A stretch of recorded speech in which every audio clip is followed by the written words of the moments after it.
IVF এর একটা important question নিয়ে ডিসকাশন করব। একজন পেশেন্ট কখন আইভিএফ ট্রিটমেন্ট তার বন্ধ করবে?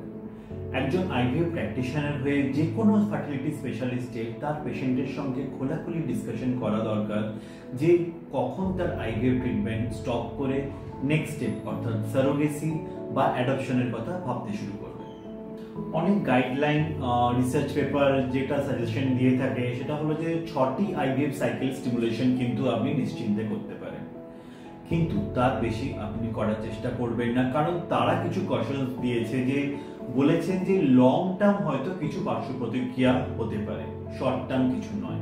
লং টার্ম ক্যান্সারের একটা চান্সেস কিন্তু স্বাভাবিকের থেকে খানিকটা কিন্তু বাড়ে, কিন্তু সেটা খুবই কম। যখন আপনার ফার্স্ট বা সেকেন্ড আইভিএফ সাইকেল ফেল হয় তখন আপনার ডাক্তারের সঙ্গে ডিটেইলসে ডিসকাশন করুন যে প্রবলেমটা এক্স্যাক্টলি কোথায়, আপনার ডিমে প্রবলেম বা ইউটেরাসের প্রবলেম, কোথায় প্রবলেমটা আছে। আপনি নেক্সট স্টেপের কথা যেরকম egg donation, sperm donation, surrogacy এইসবের কথা কিন্তু খোলাখুলি ভাবে আপনি ডাক্তারের সঙ্গে পরামর্শ করুন।